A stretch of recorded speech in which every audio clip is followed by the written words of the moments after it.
Tonight, as Voices in the Night continues, Reverend Jeff brings us another famous case of did they or didn't they with the Sierra Sounds. Just what was Al Berry recording in the Central Sierras in the early 70s? The SLP has uncovered an interesting piece of video that tells an amazing, strange part of the story. And we say goodbye to yet another top-notch researcher, and then finish it off with another real Bigfoot Encounter rewind.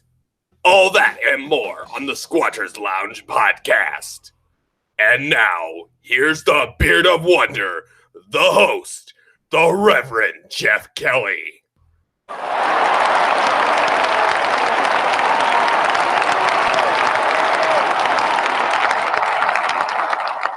Thank you, Mr. Reno Man, the announcer man. We are so glad to have you on board. Hello, everybody. I am Reverend Jeff Kelly, and we are the Squatchers Lounge Podcast. That's what happens here Wednesday nights at 8 o'clock. You're here. I'm here. Makes the whole thing awesome. So we're going to get started with it tonight. That's right. We're talking about the Sierra Sounds. Ron Moorhead, Al Berry, 1971, 2, 3-ish. Real strange occurrences case. The strange case of the Sierra Sounds, and we're going to present that here tonight. I've got some cuts and some edits and some enhancements to I mean, we've been through 5-6 solid weeks of Bigfoot-esque vocals and what Bigfoot sounds should sound like. So let's see if we can pick some of those out of tonight's encounters with the fellas in the Central Sierras. But before that, let's start out with the news, as we always do. Yeah, I've got a bunch of stuff on my screen. They still haven't fixed the Google Hangout toolbox. And, you know, we kind of depend on these things, and then they take them away. Anyhow, as we said at the beginning of the show, sadly, indeed, this week, the Four Corners researcher, J.C. Johnson, did pass away. He had been fighting pneumonia in the lungs for the last while.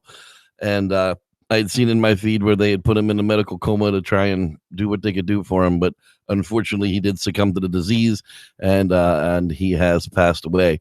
Now, while you may be a J.C. Johnson fan, you may not be a J.C. Johnson fan. I don't know. He had some crazy, he followed some crazy people. Let's just put it that way. But the man had balls of steel, and he never said no. If you looked at him and said, hey, let's go dinosaur hunting, he grabbed his AR and his tiger striped camo and said, which direction? Let's go.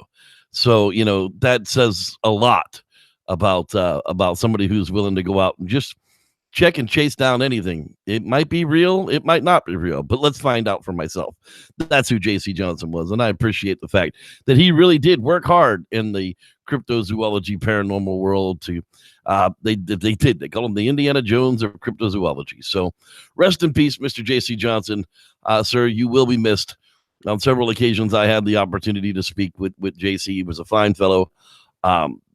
He was an intelligent man. He had a real solid head on his shoulders for what was going on. Was a shame to see that he had passed. So farewell, JC Johnson. All right. According to the National Geographic, they want me to get my ad blocker away so they can charge me more money than they already have billions. But no, go away. Dinosaur era bird found trapped in amber. It really is getting to be Jurassic Park. See how the news just dictates how we learn everything? 90 million year old animal is the most complete bird fossil yet known to science from the amber deposits of the Myanmar. That's right. You check that thing out. I mean, are they sure that's even a bird? I thought birds turned into dinosaurs. Dinosaurs turned into birds. I'm not really sure. The amber containing the dinosaur era bird had been polished partway through the body, allowing research to peer inside the skull and the chest cavity, and then chemically map its exposed soft tissues. Pretty slick. Yeah, I that's something that we can definitely look forward to more in the future. Speaking of in the future, how about the very next article? That's right. Part spider, part scorpion, another creature captured in amber. Yeah, apparently it's like the preservation of the past. One group specimens gives a really clear view of the top of the organism, and the other a great look at the underside. So, it's like perfect yin and yang. Amber preserved in exquisite detail the 100 million-year-old close relatives to spiders. So now spiders have tails that inject venom. I'm burning down my house. Seriously. Oh, it's so neat to see what they're finding the deeper they dig into these things. One thing captured in amber is going to be in somebody's treasure. Speaking of somebody else's treasure, a dig site in Tuscany reveals that Neanderthals used fire to make tools. That's important. Not only did they have language and not only did they have communication, but they also, we know they use fire all the way back to little Lucy type creatures that are being found in southern Africa. The Homo naledi, they used torches way back then due to all the scoring that's over top of the pathways that they dumped all those dead bodies down that cave with, because nobody wants to go in a deep dark cave full of dead bodies. No, let's go down there with torches. But if you ever want to get the idea of what stone technology was really like, check out the Primitive Technologies channel on YouTube. He's got a blog out there too. I think it's a WordPress blog. The kid literally shows up in a pair of shorts and no shoes and clears an area, builds a rock hammer, builds a rock axe, builds hand tools, builds everything he needs, makes pottery. It is absolutely legit to see the way the Stone Age worked. That's exactly what they're finding, way back, clear back to the Neanderthals before they were even us. So, that's, they were burning the wood into size and they were burning out woods for axes. They were doing all kinds of things that we only credited to the modern era. You can check that one out on fizz.org, baby. Oh, yeah. And The Verge gives us a discovery of ancient stone tools rewrites the history technology of India. Yes, 385,000-year-old tools, which are us, I suppose, were made with sophisticated techniques that experts thought had arrived much later in India. I guess they just thought they were idiots for some reason, but that doesn't make any sense. A new discovery of stone tools from 385,000 years ago. Anthropologists rethinking the history and technology. The stone tools found at the site of southern India were sophisticated blades chipped from chunks of quartz, which is the techniques experts previously thought came to India only 125,000 years ago. So that makes it 3 times as old of a technique in that area. Archaeologists analyzed more than 7,200 stone tools and found that this sophisticated tool-making technique called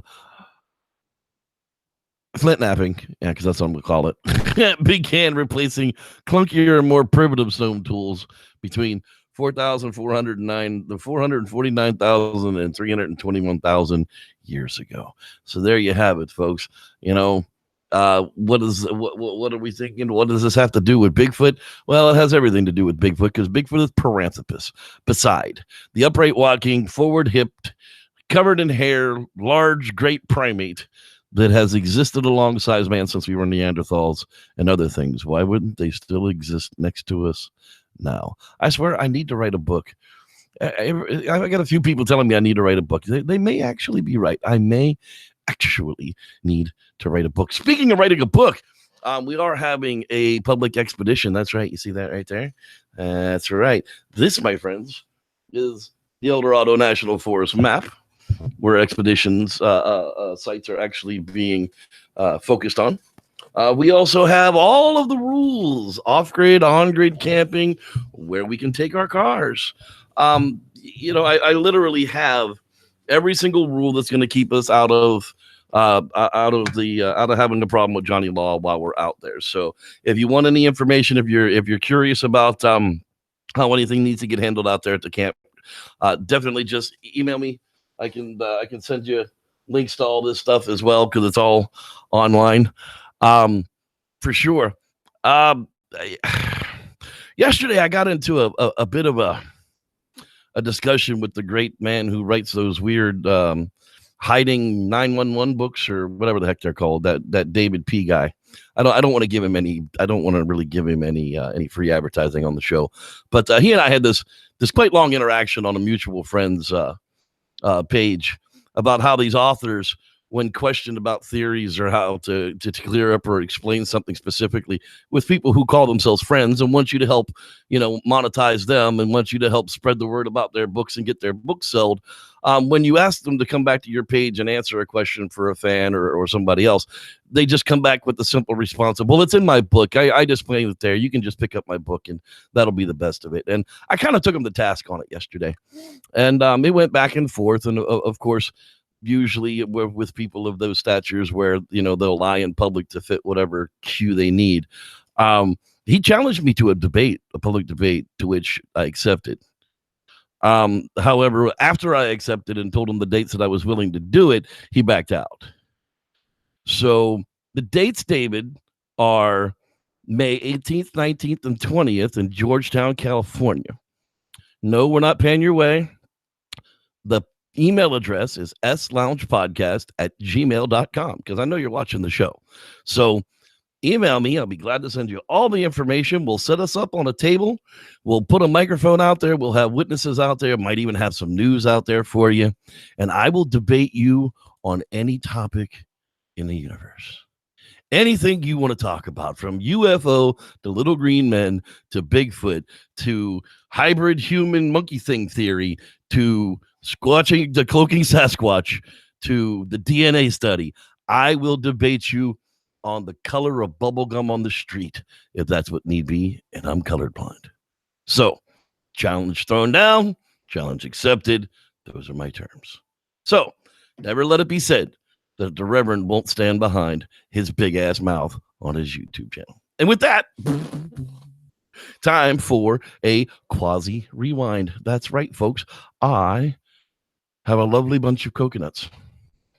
And there they are, all not standing in a row, because once again, I did not bring up the fabulous picture of the great Dean Cooper, because I was really, really, really, really, really expecting that they would have fixed everything by now, but I was wrong. So with that, now that I've wasted enough time and I can actually share that window now, let's go for a quasi rewind for the great Dean Cooper and hear his thoughts on goblins. And now, quasi theories from a quasi scientist with your host, Dean Cooper. Goblins, their habits and haunts. From Wikipedia, the source we can all quote from and not get sued. A goblin is a monstrous creature from European folklore, first attested in stories from the Middle Ages. They are ascribed various and conflicting abilities, temperaments, and appearances, depending on the story and country of origin. They are almost always small and grotesque, mischievous or outright evil, and greedy, especially for gold and jewelry. They often have magical abilities similar to a fairy or demon. Similar creatures include brownies, dwarves, gnomes, imps, and kobolds. Whoever wrote this obviously had no real experience with goblins. For that, we must go to primary sources. These sources do not include J.R.R. Tolkien. Tolkien used the term goblin in The Hobbit. He later wished that he used the word orc, which is not the same creature as a goblin. No, we need to go to someone who has accurately described goblin behavior and appearances. That would be James Whitcomb Riley. He's been dead long enough that I may quote him liberally, like unto Wikipedia, with no ensuing legal consequences. So here goes. Little orphan Annies come to our house to stay, and wash the cups and saucers up and brush the crumbs away, and shoo the chickens off the porch, and dust the hearth and sweep, and make the fire and bake the bread, and earn her board and keep. And all us other children, when the supper things is done, we sit around the kitchen fire and has the mostest fun, a-listening to the witch tales that Annie tells us about, and the goblins that'll get you if you don't watch out. Once there was a little boy who wouldn't say his prayers, and when he went to bed at night away upstairs, his mammy heard him holler, and his daddy heard him bawl, and when they turned the covers down, he wasn't there at all. And they seeked him in the rafter room and cubby hole and press, and seeked him up the chimbley flue and everywheres, I guess. But all they ever found was his pants and roundabout. And the goblins'll get you if you don't watch out. And one time a little girl would always laugh and grin and make fun of everyone, all her blood and kin. And once when there was company and old folks was there, she mocked 'em and shocked 'em and said she didn't care. And this, as she kicked her heels and turned to run and hide, there was two great big black things a standing by her side, and they snatched her through the ceiling, for she knowed what she is about, and the goblins will get you if you don't watch out. And little orphan Annie says when the blaze is blue, and the lamp wick sputters, and the wind goes woo, and you hear the crickets quit, and the moon is gray, and the lightning bugs and dew is all squinched away. You better mind your parents and your teachers fond and dear, and cherish them that loves you, and dry the orphan's tear, and help the poor and needy ones that clusters all about, or the goblins will get you if you don't watch out. From my own experience, you can catch one in a properly baited snare utilizing locally caught free-range naughty children. They have a nice pelt and they taste like chicken. The goblins, that is. Don't eat the children. You can sell their leftover bits to the wicked witch down the street, thereby destroying the evidence. This has been Dean Cooper, quasi-scientist, enlightening you with my quasi-theory of the week. You may read the text of this on my blog at buydean.com. That's BHAIDIN.com. Damn goblins. I want to know what the kids taste like. Right. Well, that's how we find out the quasi theory of the week. We hope you feel better, sir. We will see to it that you are back next week, hopefully. Speaking of back live this week, we have a brand new camping tips for stupids from the great Gone Camping channel. So let's give her a listen. Camping tips for stupids. Tip number 59. The great outdoors. Nature. A babbling brook. A wind through the treetops. Birds chirping throughout the forest. Peace. Serenity. Peace and serenity that I can't fucking hear because some asshole brought a goddamn gas generator to the damn campsite.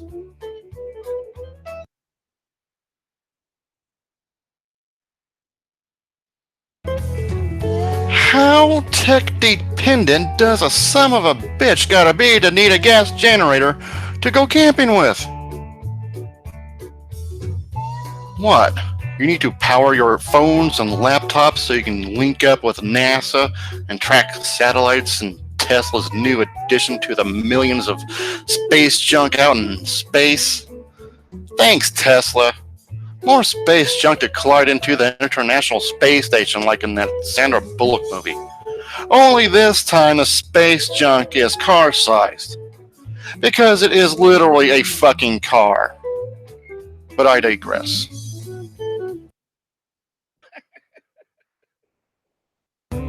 Camping is supposed to be about disconnecting from the damn grid. Getting away from all the modern technology and reattuning with nature. Not making me feel like I'm sleeping next to a boat dock with idling outboard motors all night long.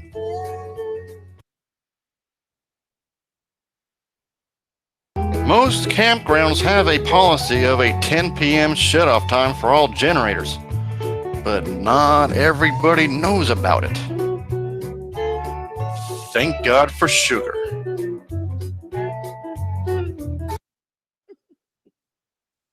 Why do you have sugar in your car? This has been Camping Tips for Stupids. Remember to spay and neuter your idiot population. Spay and neuter that idiot population, folks, because it is important. Thank you so much, Jevin Moore of the Gone Camping channel. Yeah. I can understand running a generator for a couple hours during the day or something, but God bless it. I have been in camps where they just run it and run it and run it. And well, I'm charging up my laptop. That's going to take like 4 hours. It's like, holy God, really? You're going to run that generator for the next 8 hours in camp? Let me Why do you have that sugar in your car, Mr. McCracken? Yeah, exactly. Well, we are going to find out. Hey, now is the time when we will say hello to you people out there in the chat room. If you haven't said hello to me yet, you better get on it, because this is the time when we say hello to everyone. So hello, there's Miss Cheryl Willen. She's been hanging out with us since earlier this evening. Keith Harden, how you doing there? Glad you're with us as well. Sam Squanch Rivera, there's the man, the myth, the legend, going to come camping with us in May. Dean Cooper, goblin. That's pretty much all I got out of that. Natalie Smith, hey, there you are, young lady. James the Grower, how you doing there, Chief? Glad you're with us as well. John Briers, there he is. Michael Bird. Jonathan Doty, how you doing, sir? Hope you're feeling well. Starshine, swinging that tool around. We love to watch her swing that tool around. Raymond Lopez, that's right. Come on down. You're the next contestant on. Am I on the SLP? Yeah, you are. Easy Rider, yeah, with Mr. Jonathan. We got a piece from him coming up tonight that's actually quite pertinent to what we're talking about tonight with the Sierra Sounds. Brown Dwarf got a big old smile on his face as well. I know there's more people. There he is, Cameron Young, the Sherwood Park Sports Talk. Look it up on Facebook. Good stuff. Matt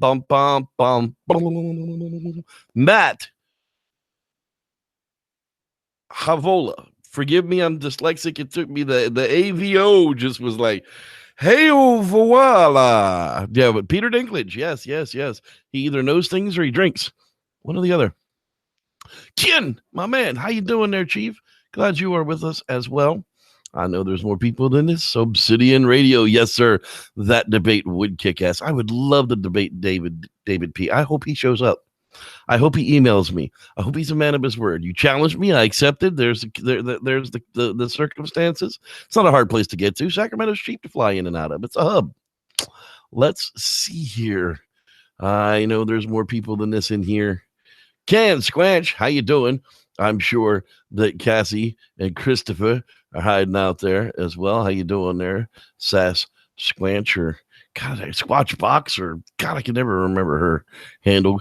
Kurt Harris, come see us tomorrow afternoon, 5 p.m. Pacific time for Vinyl Power. The great Wid 34 will be joining us again, playing some licks live, talking about Black Sabbath. That'll be a lot of fun, and that's right on the Vinyl Power channel at Vinyl Power Podcast on Facebook. You can like the page and get the show announcement. What was that? I don't know, but glad you're there. As Lane Drake, they's in the house. I knew there was more people up here. I haven't even gotten all the way to the top yet, and I still know there's more people up here than this. If I didn't say Can Squanch yet, I probably should have. How you doing there? Don Rife. That's right. The Big Viking has joined us as well. Glad you're here. Timothy McCune. Hey, glad you're sliding out there. I'm sure the Reverend Matthew, is it Games? I can't remember. Matthew McCune. I can't remember the guy's last name. He may be out there somewhere hiding in Goo Land as well. So I've reached the top. If you haven't been heard, then I don't know you're here. And I'm going to go to the bottom to find out who I may have missed. And then we're going to get on to it, people. Michael Bird, Sabrina Earthchild. Oh yeah, always an Adventure Luna. Hi, I said hi to you, but I didn't see your name out there, and it should have been Shane Barber, Captain Caveman. That's right. Glad you're there as well. Anybody else that is? Anybody else? I think that is everyone. Way freaking cool. So I'm so glad that you are with us, Miss Sabrina, as well. Okay, let's get down to it, folks. I want to give you a little bit of a geography lesson here first. We are talking about the Sierra Sounds. Ron Moorhead, Al Berry, 1970s. That's what we are talking about. And where we are talking about is down here in the Stanislaus National Forest. Now, our new subject, our new area of study is up here in the El Dorado National Forest, and our former place of study was way up here in the Plumas National Forest. Now, the Tahoe National Forest is actually lower in altitude, as is the El Dorado National Forest, before it starts to go back up into the Stanislaus National Forest. And of course, everybody knows Yosemite. Yes, Yosemite National Park. But the Sierras are literally this stacked up. I mean, if there's Sasquatch in Plumas, then there's Sasquatch in Yosemite, then there's Sasquatch in Sierra, then there's Sasquatch in Sequoia. Simply because they can walk from one end to the Sierras to the other. Saying that, they have always been super, super secretive with where this actual location is. However, there's a lot of stuff out now that if you go and put that puzzle together, you can probably find out where it is. But we're just going to kind of focus on the general area for right now while we talk about some of these things. Now, I don't know how many of you guys out there are actually familiar with what's called the Sierra Sounds, but I found a piece of video, and that's what started me on this journey today. After listening to all these other plausible, I'm not going to say but plausible Bigfoot house, something like the 84 Ohio Howl.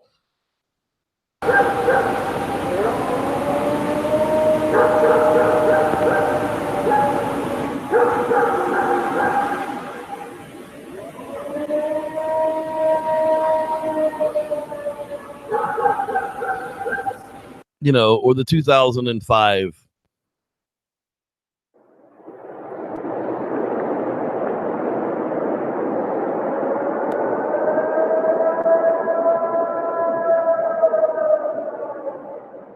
or we go to the 2014, you know, even with the whoop.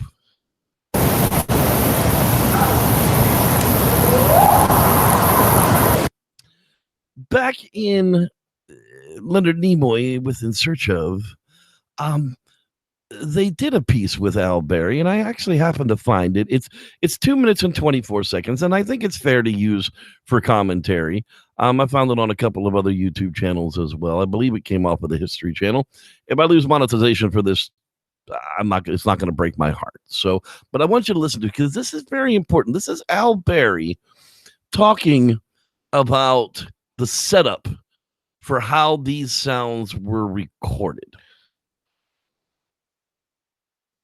It was a remote high mountain area, and I was aware that there had been some strange goings on in this area from accounts of the people who had been there. And it was a long hike in, and I got in there in the late afternoon. I set my tape recorder up. I put my mic, taped it to a tree a little ways away from where I'd be bedding down, and then proceeded to wait along and see what developed.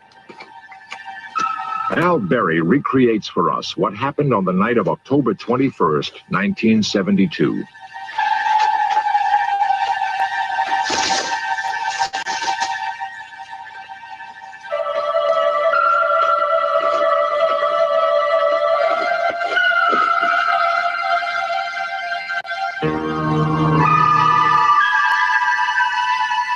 Later on that evening, after it grew dark, I was tired from the hike in, and I had begun to doze off when all of a sudden I was awakened by some strange sounds. It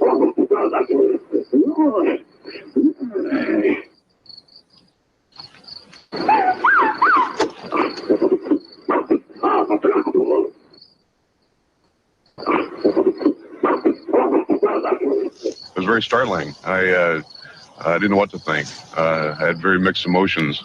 On one hand, I was wondering, well, could somebody possibly be out there doing it, some human being? And on the other hand, viscerally, my knees were shaking and my insides were turning a bit. And I was wondering if maybe what I was hearing was some creature that was stranger than anything that we knew.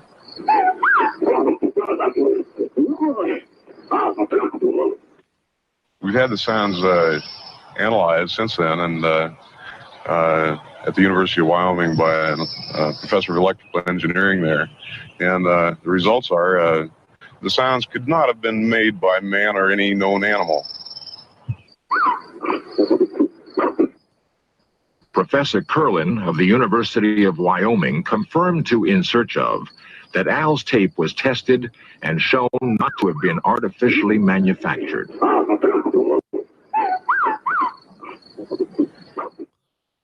So Al's tape was analyzed by an electrical engineer and then verified to be an original tape and not manufactured. What the living? So, okay. So Al says that, it sounds like Al's up there by himself. I mean, it sounds like Al's got his microphone taped to the tree, and he's hiding out. Now, if you watch the video that's on YouTube that goes along with this, they show him climbing down into this wood teepee hut, and he has this reel-to-reel handheld recorder device that he's taken on this giant hike up into the wilderness to record these things. Now, the strange thing becomes is when Ron Moorhead enters the pictures, because now there's more audio that goes along with it. Now, what you just heard in that presentation, that was Al Berry, and those were the sounds that he was in question about. The next set of sounds is after that, when they had continued to go back and supposedly interact with these creatures a few times. But here's the opening clip to one of those adventures, and there just seems to be something off.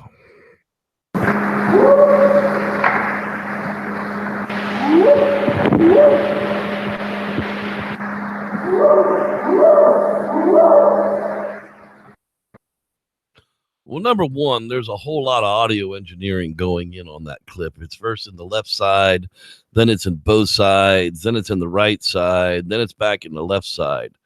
When it was a mono recording to begin with. So where that's happened, I'm not really sure where that engineering comes in, but it definitely was not recorded live that way in any sort of way. But that doesn't even sound close to the animal sounds that we got out of the Al Berry clip that was on the TV show. Now as we continue on with this a little bit, here's another second clip from that Voices in the Wilderness series with Ron Moorhead and his book that goes and CD that goes along with the telling of the story.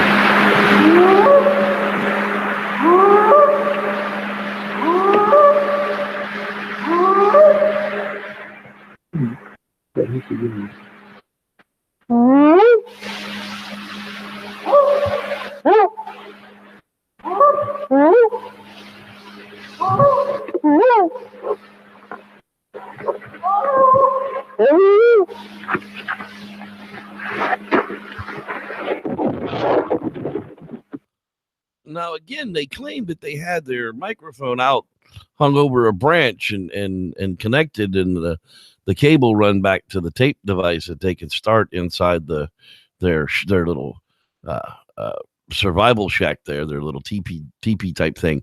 The camp before this had been a sheep camp. Then it had been a long-term hunting camp. And after that, they turned it into this Sasquatch study camp after these types of interactions supposedly started happening.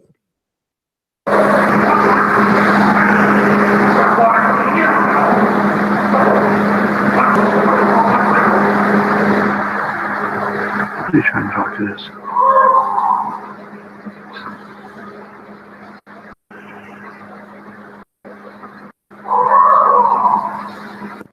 Now, they're literally trying to say that those are two Sasquatch in some sort of a conversation across the creek from them. Yet, to this day, in 2018, from 1973, we don't have anyone that has any types of these types of vocalizations that have come out of anywhere else. Some people claim to hear girls partying in the woods, the samurai chatter thing. You know, it partially could be believable, but some of these clips are just so ridiculous. Now, here supposedly is where a big male comes in to respond. I guess he's been away and now he's returning.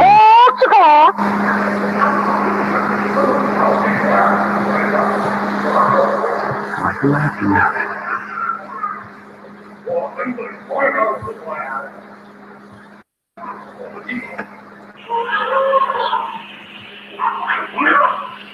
I mean, it literally sounds like people trying to make up alien speech for movies.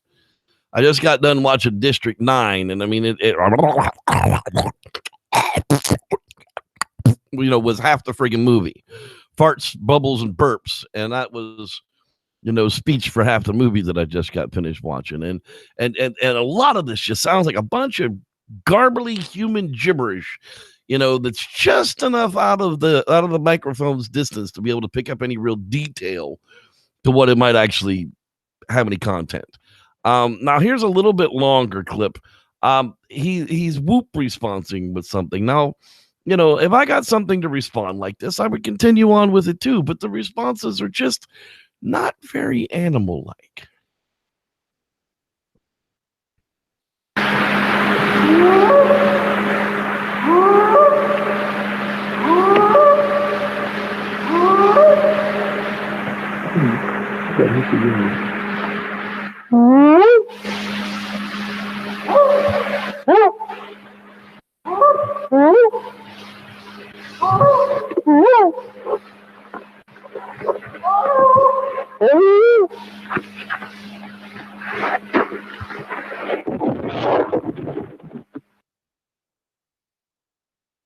I mean, I've never that to me sounds nothing like what we come to expect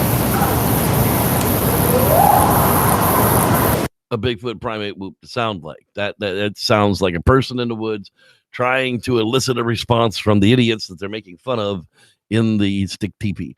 I'm sorry. I'm really trying to have an objective view to all of this, but it just gets to be the very last clip that I have for you is the last supposed conversation that was, part of all of this. I'm just going to play it for you raw and let you take a listen to it.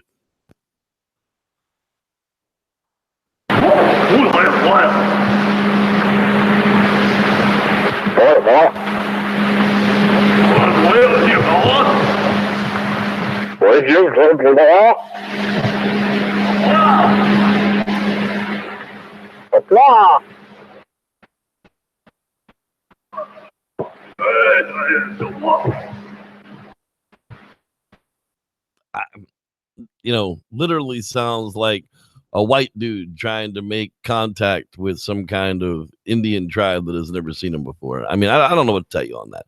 It's really disturbing, though, to think that there's such a following out there that believes that these vocals come 100% proven from a Sasquatch, because as you heard Al Berry say, well, we had that analyzed, and there's no way that a human could make those sounds. We had an electrical engineer do that. And if you actually watch the old documentary Bigfoot Man or Beast with Robert Morgan, they do a bit on this where they actually talk about the computer analyzation that they did in 1977 on the I think it was the syllable ah, and how what was out there couldn't be reproduced. However, today I just actually received right before the show somebody who sent me something that said that I should kind of play it anonymous and see what I think. Apparently, it's been proven that the 1977 analyzation was incorrect. Let's take a listen. A lot of people say the Sierra sounds are not recreatable by human voice. Here goes my recreation of the Sierra sounds, because if you're ridiculous enough, you can do it.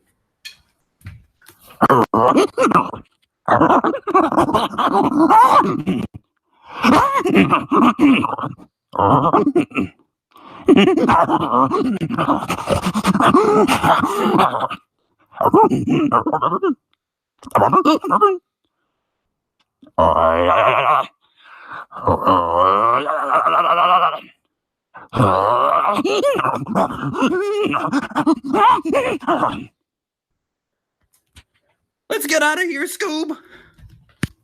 And that comes out from our great friend Easily Rider. I got to tell you, I might have to have that analyzed. I'll cut off the front part of the human voice, and I'll have the rest of it analyzed by the same 1977 computer, and we shall see Whether it comes out the same or not, I have a feeling that we may have missed a thing or two. And look at that.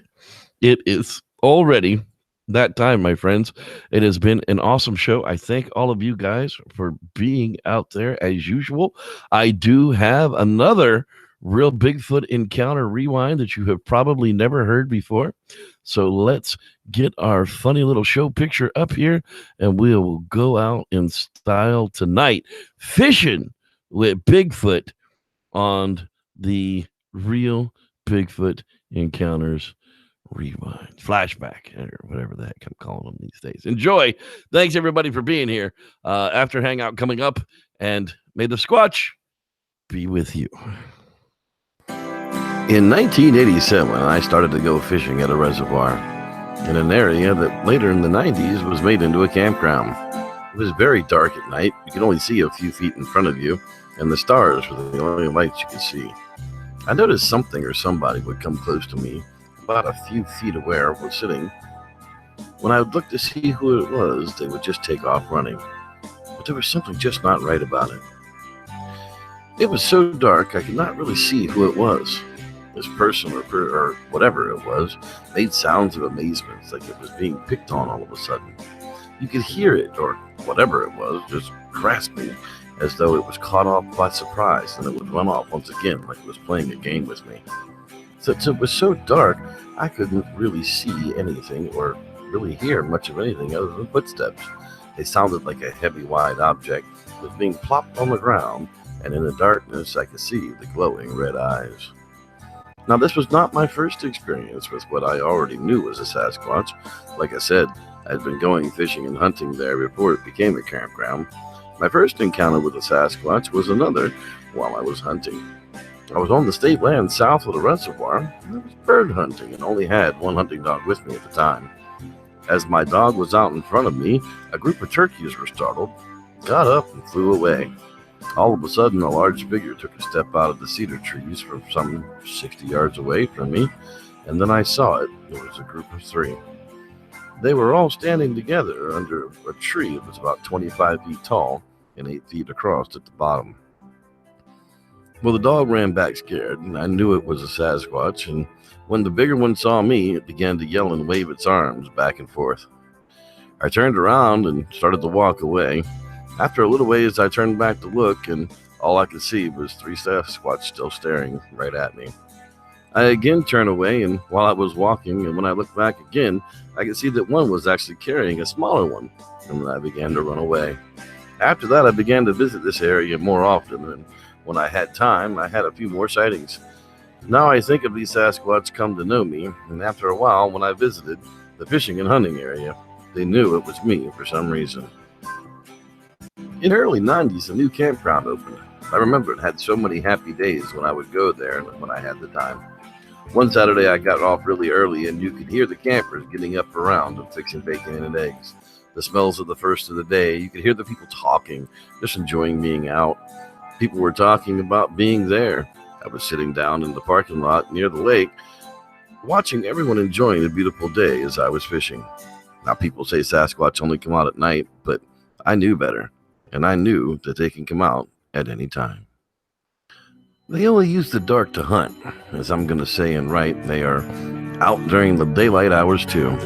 What I want to know is the younger ones, are they not the hunters? But the larger ones are the hunters. I think the younger ones are curious and want to try something different, so they try to find an easy pickings. Well, I was there for the strangest thing that could have happened that day. 2 Sasquatch came walking around this cove in the lake. When they got to the middle of the parking area near the boat ramp, they stopped and turned to each other. The bigger one, that was close to 7 feet tall, begins to gesture and looks like it was talking to the little one. It was a language with sounds and hand movements. The bigger one would point to the little one, and then it would gesture and point down. I could see the bigger one wave its hands and flat fingers and a fan. It was apparent to me that the little one was the one to check out the area, and that's exactly what he did. He walked to the boat launch and tried the handrails by pulling and jerking them, and then walked on top of the pier. The pier moved under his feet. He looked at it like he was testing it out and began to jump on it. Nearby stood a mother and her 2 kids. The little one walked over to them and began to talk, or try to talk to the woman. She looked at them, and I could see in her face that she knew something was not right. She looked at her kids, and I heard her say, "Come on, it's time to go." The amazing part is she looked at him and politely said, "Have a nice day, sir," and walked around him and left him on the pier. Then the little Sasquatch walked back to the parking lot towards me. Now this is the cool part. He stops behind me and begins to try to talk to me. I could tell this was a young Sasquatch. He had black hair all over his body like fur, but his face was human-like and had thin facial hairs. He looked like a young boy with facial hair, but its skin was a pale gray color. As he was trying to talk to me, I was looking him over, and I started to back up and turn away. I looked at him and I said, "No fish." After I said this, the little one just stood there, and just then I felt him pull on the reel, and I caught a fish. I started to pull the fish in and take it off the hook. The little one gets closer to me and begins to try talking again. I have no idea what he's saying. It was like quick mumbles and chatters, and because of this, I got distracted. By mistake, I dropped the fish in the water. All of a sudden, it became upset. Oh hell, I then understood what he was trying to say. It wanted my fish. Now, even though the little one was upset, he never showed any type of aggression towards me, but he seemed mad when he turned this way and walked away. I could tell for some reason he was really mad he did not get the fish. Now, as I looked him over again, I could really tell his face was kind of a young man. He had long human arms and hands. It also had ears, but covered in hair. But the shape of the head, you could see that it almost looked like a valley sloping up to a point at the crown of the head. This is the only thing besides their hair that really made them different than regular human. That still gets me till today. All these years that have passed, I still remember the bigger one and the little one. They get back together and talk in that weird language with sounds and signals. The little one started to talk and pointed at me while he's talking to the bigger one, and I heard it say in this strange talk, like he was trying to copy the words I said, and then I heard it say something similar to "no fish." At least that's what it sounded like to me. This changed the way that I looked at Sasquatch. They stayed around for a long time, maybe 2 hours, I think, and then the bigger one decided to head over to the other campers' tables. The older one headed towards the tables where the other campers had their food and began stealing food from the tables. The campers saw him and yelled, "Hey you, get away from our food." I think they thought it was a crazy bum living in the woods. It walked away with the food, and the little one followed them, and they just ate the food and went into the tree line directly from where they came. Whatever they are, these Sasquatch have some type of IQ. I'll always remember how smart those two Sasquatches really were. Anonymous. Well, folks, here it is. Yet another tale of an interaction with Bigfoot that didn't end in terror. I've often just wondered what will happen when the Bigfoot can hide no more. Until next time, I'm Reverend Jeff, and may the Squatch be with you.